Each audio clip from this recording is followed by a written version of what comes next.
el día que sería el primer domingo del año 2022, ¿verdad? Del día 2 de enero del 2022. Se escucha raro decir 2022, ¿no? Pero ya estamos cerca. A las 9 de la mañana tenemos nuestro servicio de adoración. Comenzamos a las 9 de la mañana. A las 11 en punto estamos empezando nuestra escuela dominical. Así es que no se lo puede perder. Todos están cordialmente invitados, ¿verdad? Y les estamos avisando para que si viene desde temprano no vaya a decir no sabía, si es que no me puedo quedar. Así es que, bueno, recuerde que estamos tratando de volver a nuestros horarios antes de la pandemia. ¿Okay? También quiero... Los que nos quedamos aquí, ¿verdad? Vamos a la Escritura. Vamos a la Escritura. Mateo capítulo 2.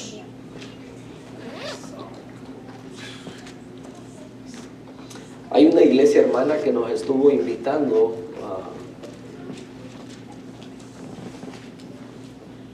dentro de sus planes, ¿verdad? Les gustaría tener que les acompañáramos por allá, pero es el día 31 también. Es que le dijimos que se vengan para acá, ¿verdad? Sí. Entonces será en otra ocasión. Bueno, pues será en otra ocasión que lo visitemos. Mateo capítulo 2, versos 1 al 12.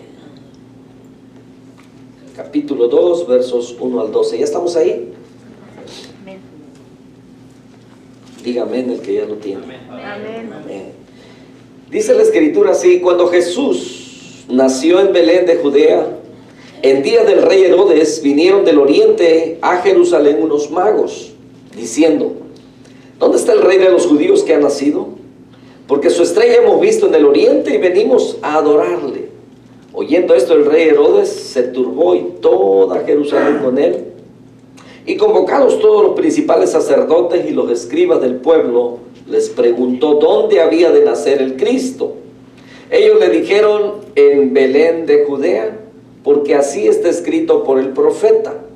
Y tú, Belén, de la tierra de Judá, no eres la más pequeña entre los príncipes de Judá, porque de ti saldrá un guiador que apacentará a mi pueblo Israel.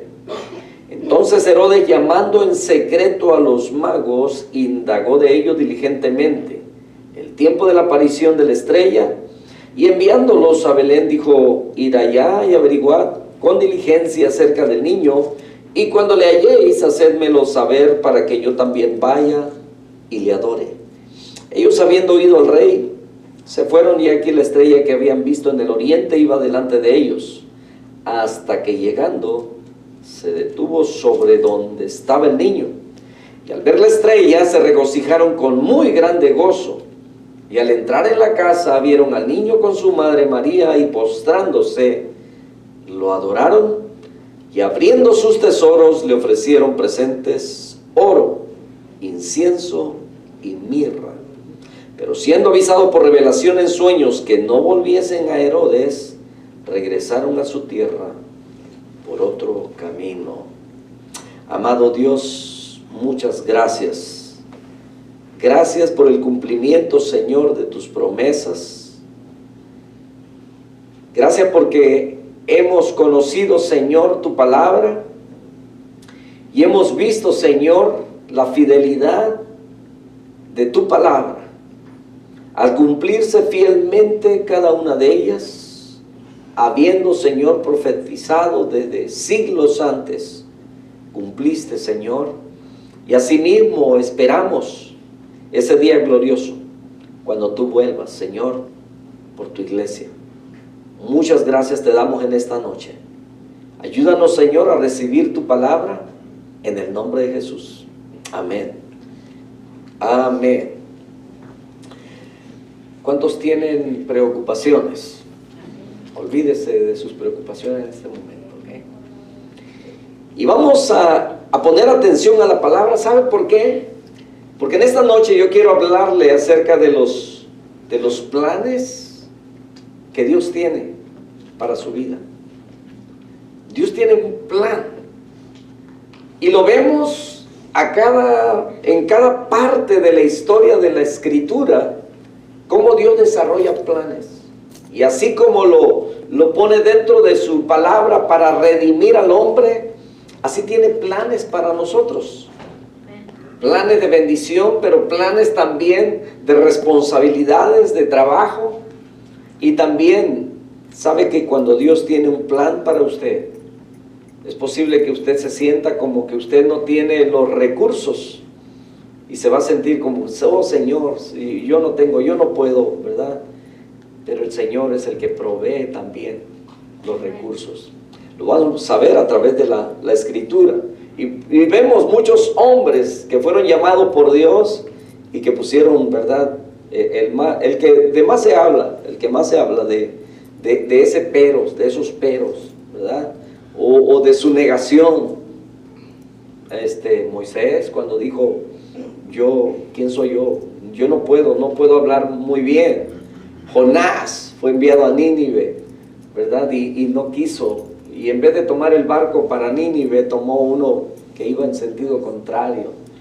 Muchas veces nosotros hemos hecho lo mismo. Pero vamos a ver que a veces es porque tenemos temores, porque tenemos miedo, porque pensamos que no somos lo suficiente capaces. Pero cuando Dios te encarga algo, cuando Dios te llama para hacer algún trabajo, Dios tiene los recursos para ti. Cuando Jesús nació en Belén, dice la Escritura que vinieron del oriente unos magos, es lo que acabamos de leer en la Escritura. Y estos venían preguntando, ¿dónde está el rey que ha nacido? Porque su estrella hemos visto. Dice que llegaron siguiendo una estrella que anunciaba la llegada de un rey a este mundo. Sin duda alguna usted ha sabido, ¿verdad?, que hay reyes en este mundo, pero ninguno de ellos ha sido anunciado por una estrella. Ninguno de ellos ha sido anunciado por ángeles. Solamente el del Rey del universo, el dueño del universo. Y dice que cuando ellos encontraron al niño Jesús, ¿verdad?, el Rey anunciado, ellos traían presentes: oro, incienso, mirra. Y luego, después de haberle adorado y haber entregado aquellos presentes, dice que ellos regresaron a su tierra. Y ya vimos algunas situaciones que se presentan ahí en el camino, ¿verdad?, de Herodes, el cual dicen que era un rey tan cruel, de tal manera que al parecer algunos escritos por ahí, dicen algunos estudiosos, ¿verdad?, que este fue capaz de matar a uno de sus hijos, que era el que le iba a tomar, a suceder en el reinado, pero con tal de seguir reinando él, ¿verdad?, no quiso. Y bueno, surgen muchas preguntas a raíz de que estos magos vienen desde muy lejos. ¿Cómo supieron estos magos? Y hemos explicado bastante esto, ¿verdad? No se refiere a magos esos que hacen magia, sino este es un término, un nombre que se le daban a aquellos sacerdotes en aquel entonces y que eran hombres muy sabios. Eran hombres que estaban en las cortes de los reyes, de los gobernantes, y eran muy excelentes en sus sugerencias, en sus formas de descifrar ciertas cosas, ¿verdad? Y es por esa razón que eran considerados o muy apegados a los reinos. Y entonces, pero ¿cómo supieron estos magos que esta estrella en particular tenía un significado profético? Y surgen muchas otras preguntas. ¿Cómo supieron que anunciaba la llegada de un rey? ¿Por qué viajaron tantos kilómetros para adorar a un rey extranjero? Pues ellos eran de Oriente. ¿Por qué llevaron oro, incienso y mirra como regalos? Ahora, eran realmente tres, y ya hemos enseñado, ¿verdad?, que no eran tres, sino que de acuerdo a a la cantidad de presentes, es como algunos deducen que eran 3, porque se menciona oro, incienso, mirra, y dicen, uno traía oro, otro traía incienso, otro traía mirra. A lo mejor eran 2 y entre los 2 traían los 3 elementos, o es posible que eran muchos, eran no sé cuántos quisieron viajar, porque en realidad esto era un evento muy importante, y en aquellos entonces se viajaba por caravanas. Así que no podían venir solamente 3, y eran personajes, vamos a decir, de una importancia. En aquellos tiempos también ya habían ladrones. Entonces tenían que venir en caravanas, viajaron desde muy lejos. Entonces hay muchas interrogantes ante esto. ¿Quiénes eran estos? Pero vamos a la Escritura, porque todo esto, mis hermanos, se encuentra en la Escritura. Daniel era un joven cautivo en Babilonia. Dice la Escritura que este hombre era muy brillante. Ahí es donde están las respuestas. 600 años antes de este acontecimiento, todo lo que estaba sucediendo en Babilonia. Dice que este Daniel era un genio, era intelectual, conocía mucho de la sabiduría de Dios. Ahí lo dice en Daniel capítulo 1, 17. Era, dice, 10 veces más inteligente que los magos y astrólogos del imperio babilónico. Lo dice también en Daniel 1:20, ¿verdad? Los que han leído el libro de Daniel se dan cuenta que dice que cuando trajeron, ¿verdad?, aquellas bandas armadas o los ejércitos de Babilonia que vinieron a llevarse cautivos a estos príncipes, no eran cualquier jóvenes, ¿ok? Daniel era un príncipe de Israel, juntamente con los otros jóvenes que ponen ahí aparte y le dicen que les den de comer de lo mismo que come el rey, y que les enseñen la lengua caldea. Y entonces, usted que conoce la historia, ¿verdad? Daniel, ¿verdad?, intercede y dice, no queremos comer nosotros la comida del rey, tráiganos nomás verdura y agua, es todo lo que vamos a comer. Entonces dice la Escritura que apenas que era el jefe de los eunucos, dice que le dijo, ¿cómo vas a poner en peligro mi cabeza? El rey se da cuenta y me va a volar la cabeza. Y entonces le dijo, no, nomás prueba con nosotros unos 10 días y después tú evalúas y, ¿verdad?, tú te vas a dar cuenta de ellos, si conviene o no conviene. Y entonces dice la Escritura que después de ese tiempo él evaluó y vio que aquellos jóvenes estaban mucho más saludables que aquellos que comían la comida del rey. Pues qué comida le daban al pobre, ¿verdad? Caso es que estos jóvenes, dice que también cuando fueron presentados ante la corte del rey, verso 1, capítulo 1, verso 20, perdón, de Daniel, dice la Escritura que el rey encontró especialmente a estos 4 jóvenes que eran Daniel, Misael, Azarías, ¿y quién era el otro? Ahorita se los encuentro. Daniel capítulo 1, verso 20. Y estuvieron Daniel, Ananías, Misael y Azarías. Ananías, Misael y Azarías. Dice que estuvieron delante del rey. En todo asunto de sabiduría e inteligencia que el rey les consultó, los halló 10 veces mejores que todos los magos y astrólogos que había en todo su reino. Y luego vemos que más adelante, esto es con Nabucodonosor, pero en el capítulo 5 hay un evento ahí en el libro de Daniel, ¿verdad? Capítulo 5 de Daniel, donde dice que el rey tiene un sueño, entonces... no es en esa ocasión, sino resulta que en esta ocasión hace un banquete, el rey Belsasar, ¿verdad?, el hijo de Nabucodonosor, y dice que manda a traer, ya estando borrachos, mandan a traer todos los utensilios que habían traído del templo de Jerusalén y empiezan a beber en ellos vino y se embriagan. Y entonces dice que aparece un dedo ahí en la pared que escribe Mene Mene Tekel Uparsin.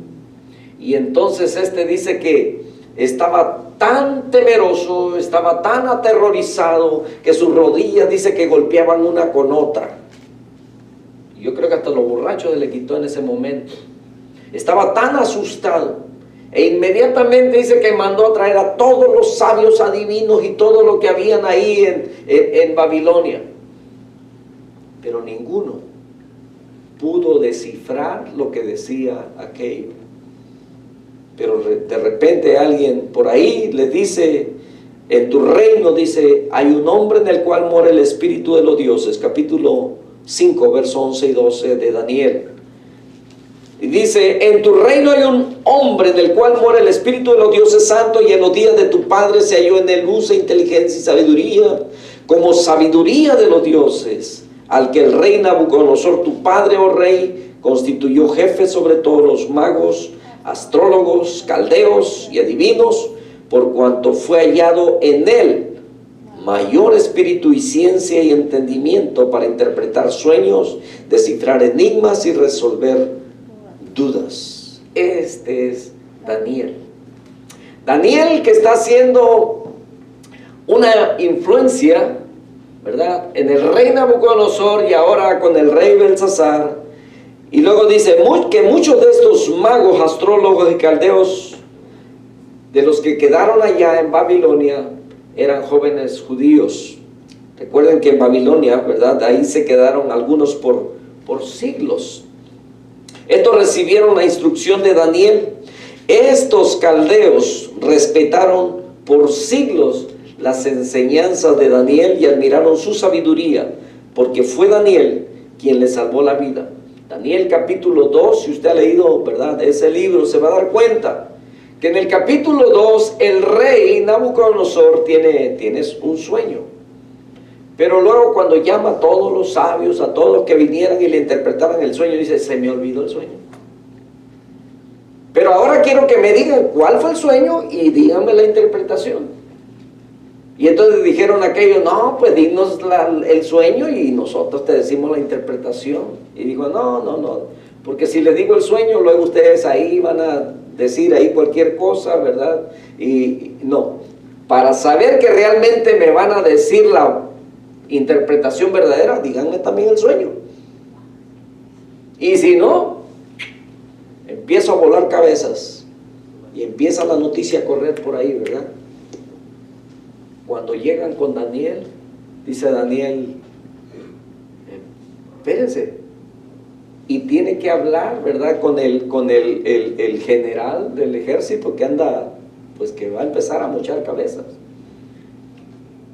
Y hace esta petición ante el rey: dame tiempo, déjame yo. Y dice la escritura que Daniel se metió en oración, buscando el rostro de Dios.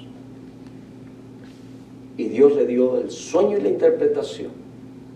Y para cuando Daniel se presenta ante el rey, le dice: este es tu sueño, aquí está tu sueño. Esto es lo que soñaste y esta es tu interpretación. La interpretación de cada uno de ellos es cuando dice que tiene un sueño de una estatua grande, ¿verdad? Parte de ella era de oro, otra de barro, etcétera, y empieza a decirles cómo los reinos iban a ir cambiando. Y entonces, en esta ocasión, Daniel le salva el pellejo a todos los sabios y adivinos y caldeos y todos los mejores hombres en sabiduría ahí en Babilonia, de tal manera que llegan a tener a Daniel en una gran estima, y por supuesto que por siglos guardaron las enseñanzas de Daniel, por lo que era tenido pues en mucha estima. Con el pasar del tiempo, Daniel fue adquiriendo más sabiduría, porque si usted se da cuenta y sigue leyendo el libro de Daniel, se da cuenta que en el capítulo 9 empieza a tener algunas revelaciones que tienen que ver precisamente con este acontecimiento del nacimiento del Mesías. Entonces, una de estas revelaciones, que era el tiempo de la llegada del Mesías, la señal de su nacimiento en el cielo.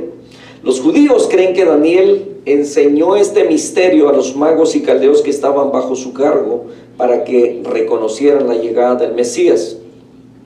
Ahora es posible, ¿verdad?, entender quiénes eran estos y de dónde venían, puesto que Mateo capítulo 2, verso 2, ahí donde leímos, ellos llegan preguntando con una seguridad: ¿dónde está el rey de los judíos que ha nacido? Porque su estrella hemos visto. Entonces es posible entender que emprendieron un viaje tan largo para adorar a este rey que era extranjero, pero ellos estaban entrenados y preparados con los utensilios o con los elementos que le había encargado Daniel, ¿verdad?, para recibir al Mesías. Capítulo 9, verso 24 al 27 de Daniel habla acerca de las 70 semanas, ¿verdad? Pero habla también del tiempo exacto del nacimiento del Mesías, y solo esperaban su señal de los cielos. Estamos ahí, capítulo 9 de Daniel. Verso 24 dice: 70 semanas están determinadas sobre tu pueblo y sobre tu santa ciudad, para terminar la prevaricación y poner fin al pecado y expiar la iniquidad, para traer la justicia perdurable y sellar la visión y la profecía y ungir al santo de los santos. ¿De quién estaba hablando? ¿Quién es más santo que nuestro Dios? ¿Y quién es el que iba a nacer? Jesucristo. Sabe pues y entiende que desde la salida de la orden para restaurar y edificar a Jerusalén hasta el Mesías príncipe, habrá 7 semanas y 62 semanas. Se volverá a edificar la plaza y el muro en tiempos angustiosos. Y después de las 62 semanas se quitará la vida. ¿A quién? Exactamente lo que sucedió, ¿no? Mas no por sí. Y el pueblo de un príncipe que ha de venir destruirá la ciudad y el santuario, y su fin será con inundación, y hasta el fin de la guerra durarán las devastaciones, y por otra semana confirmará el pacto con muchos. A la mitad de la semana hará cesar el sacrificio y la ofrenda. Después, con la muchedumbre de las abominaciones vendrá el desolador, hasta que venga la consumación y lo que está determinado se derrame sobre el desolador. Mis hermanos, cuando el Señor Jesucristo murió en la cruz del Calvario, los sacrificios cesaron. Se rompió el velo del templo. Entonces, todas estas profecías, estos escritos de Daniel, por supuesto que ellos tenían acceso. No cualquiera tenía acceso. Recuerden que Daniel estaba dentro de un grupo seleccionado dentro del reino de Babilonia. Entonces, por mucho tiempo, Daniel tuvo la oportunidad de enriquecerse, pero él no tenía descendencia. Sabe que cada vez que, por ejemplo, en el capítulo 2, cuando él salva a todos los... él recibe premios. También con Belsasar. Él también va acumulando bienes, trabajaba en el gobierno, ¿verdad? Aunque eran como cautivos ahí, pero él era como una persona muy especial. Y lo otro es que Daniel era un eunuco. ¿Y cómo podemos asegurar eso? Bueno, porque pues la escritura dice ahí desde el capítulo 1, en el verso 3, dice que apenas era el jefe de los eunucos. Y según los judíos dicen que en el hecho de muerte Daniel dio instrucciones a los magos, a los astrólogos, para que en el tiempo y la aparición de la señal en los cielos de la llegada del Mesías llevaran sus tesoros y se lo presentaran a los pies del recién nacido.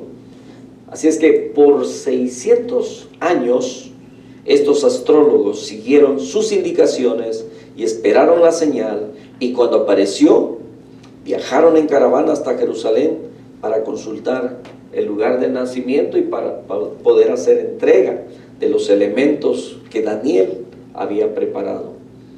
Entonces dice que consultaron a los expertos de la Torah cuando llegaron, porque Herodes tuvo que enterarse, pensando los sabios que Herodes, que era el que gobernaba en ese entonces, era el primero que debería de saber que el rey de los judíos había nacido.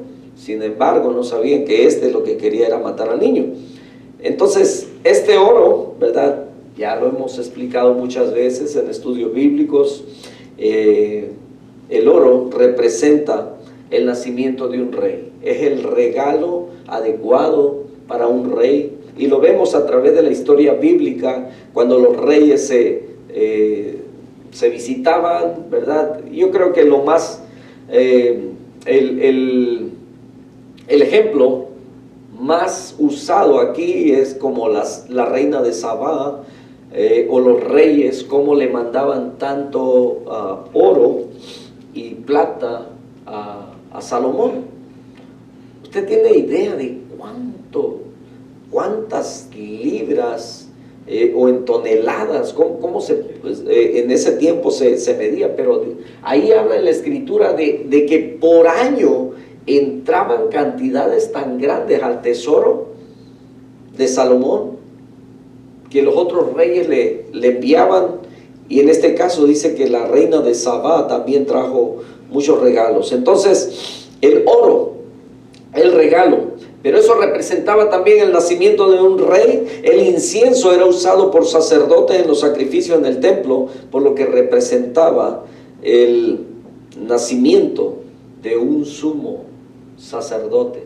Recuerden que en el tiempo cuando el Señor Jesucristo nace, habían 400 años de silencio en el que el Señor no había hablado, ya no habían profetas, y el último que aparece por ahí es Juan el Bautista, el cual no hizo ni siquiera ni un solo milagro, ¿verdad? Pero él venía anunciando la entrada del Mesías. La mirra, usada para embalsamar cuerpos, representa su muerte y resurrección. Pero ¿cómo sabían ellos todo esto? ¿Por qué tenían que traer este tipo de presentes? Entonces vemos que cómo Dios tenía preparado absolutamente todo. Entonces, en estos escritos que estos astrólogos estaban, o los magos, estos sabios, se cree que se quedó como era como una escuela, era como una institución. Y entonces ellos indagaban mucho en los escritos de Daniel y perseveraban en ello, de tal manera que no perdieron. ¿Recuerdan ustedes? Bueno, muchas veces las representaciones del nacimiento de Jesús es que nace el Señor Jesucristo, ¿verdad? Lo tienen ahí en el pesebre, y algunos presentan que ahí llegan los Reyes Magos. No llegan esa noche. No llegan esa noche. Pasa tiempo. No es en la misma ocasión cuando el Señor nace. De hecho, esto sucede en Belén de Judea. Es donde nace. Pero de todo modo, la escritura dice que ellos fueron siguiendo la estrella. No dice exactamente dónde estaba. ¿Se dan cuenta? Entonces ellos iban siendo dirigidos por una estrella. Bien, pero bueno, aún hay más en la historia de los magos. Dice la Biblia que José, María y Jesús viajaron a Egipto. Estaban obligados por causa de Herodes, porque quería asesinar al niño, y estuvieron allá en Egipto hasta que Herodes murió. De esta manera se cumplió la profecía de que el Hijo de Dios estaría y regresaría de Egipto. Mateo capítulo 2, verso 15. Mateo registra estos detalles de lo que estaba escrito y de lo que se cumple. Pero leemos en la Biblia que meses antes, cuando presentaron al niño Jesús en el templo, José y María ni siquiera tenía dinero suficiente para comprar un cordero de un año para el sacrificio como lo exigía la Torá. Precisamente este domingo vamos a estar hablando, ¿verdad?, de Simeón y Ana, que están ahí en el templo cuando el Señor Jesucristo es presentado. Y recuerden que cuando nacía un varoncito tenía que ser presentado, ¿verdad?, a los ¿qué eran? 30 días. A los 40 días, perdón, eran 30 y tantos días de purificación de la madre, y contando los días desde que el niño tenía también ¿cómo le llaman? La circuncisión. Entonces, ellos tenían que presentarse al templo con una ofrenda, con un sacrificio. Y entonces, las personas que eran de bajos recursos solamente podían traer 2 tórtolas, perdón. Entonces ofrecieron la opción más barata para las familias de pocos recursos, según Levíticos capítulo 12, verso 8. Para las personas que eran pudientes debían traer un cordero, para los no pudientes un par de tórtolas, y creo que habían otros de más bajos recursos todavía, que si no podían traer 2 tórtolas, entonces podían traer creo que una cierta cantidad de harina. Esa era la ofrenda que tenían que presentar. Entonces, ¿cómo pudieron ellos tener dinero para financiar un viaje desde ahí donde estaban para Egipto?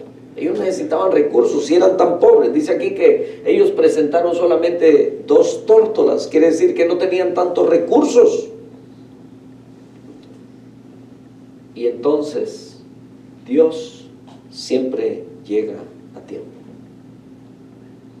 Porque inmediatamente después de que llegan los reyes sabios, o si eran reyes, no lo sabemos, si eran sabios, pero eran gente que venían desde allá, creemos que de Babilonia, trayendo estos presentes, y llega la provisión de Dios, e inmediatamente después de tener la provisión, el Señor le dice: toma al niño, a su madre, y huye a Egipto. Ahora tenían los recursos. Esto nos enseña 2 cosas, mis hermanos, que de las que les hablé primero. Un plan de Dios. Y segundo, los recursos que Dios provee. Primero, que Dios tiene un propósito para tu vida. Dios tiene un plan para tu vida. Lo vemos a través de toda la Escritura. ¿Cuántas veces hemos podido ver a través de la Escritura hombres que por profecía fueron llamados, fueron profetas, hicieron trabajos, Dios tenía un plan para ellos? La Biblia nos enseña que Dios siempre cumple sus promesas, y por lo que Él cumplirá su propósito también en ti. Esto lo podemos ver que se dio en aquellos tiempos, pero de la misma manera que era para ellos, mis hermanos, hoy es para nosotros, para ti y para mí. Entonces, Él cumple su propósito en nosotros, así como permitió cumplir la profecía del viaje del niño estando en peligro a Egipto. Él cumple su propósito para tu vida, pero también tiene los recursos que tú no tienes o con los que tú no cuentas, y te los da a tiempo. Y así como 600 años antes de que su hijo fuese a tener la necesidad, Él ya tenía la provisión lista para él. Antes de que tú nacieras, ya Dios tenía la provisión para tu vida, para ti. Los recursos que tú necesitarás. El tesoro entregado por los Reyes Magos estaba preparado por muchos siglos, para el tiempo exacto, para el momento preciso, cuando María y José lo iban a necesitar. Justo cuando fueron advertidos que debían huir a Egipto, apareció la provisión de Dios. Así también, esos recursos ya están listos y preparados para el momento en el que tú lo necesites. Solo basta esperar el tiempo de Dios para que se cumpla el plan y el propósito de Dios para tu vida. Ahora, ¿lo crees? ¿Crees que Dios tiene propósito para tu vida?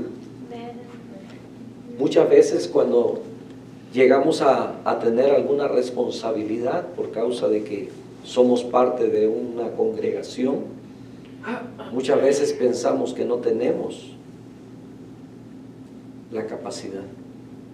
Lo hemos visto casi cada comienzo de año, que es cuando hay ministerios que están tomando un nuevo líder o un nuevo liderazgo.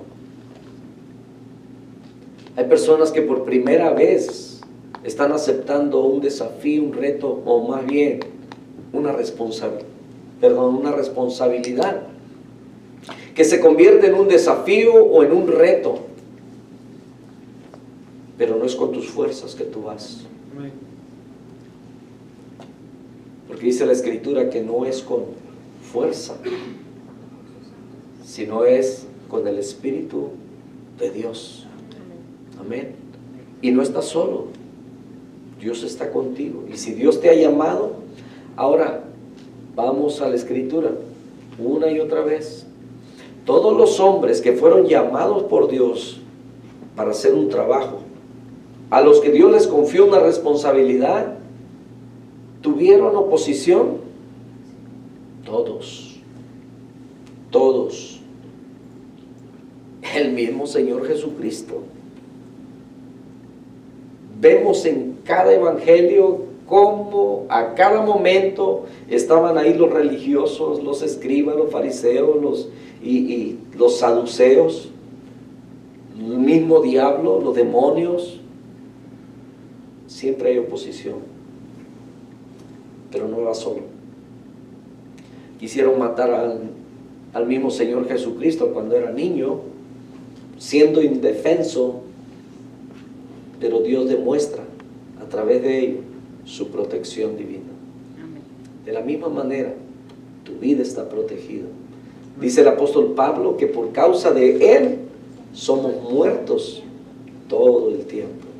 O sea, cuando el Salmo 121 dice que no se dormirá ni se adormecerá el que guarda a Israel, se imagina que Dios por un momento nos abandonara. ¿Qué cree que pasaría con nosotros? El enemigo nos destruyera, así de fácil. Eso nos dice a nosotros que Dios siempre tiene cuidado de nosotros. Amén. Aun cuando tú no sientas su protección o su cuidado, cuando sientas que, Señor, siento que estoy solo, me abandonaste, Dios nunca te va a abandonar. Dios nunca te va a desamparar, porque es su promesa y Él es fiel a sus promesas.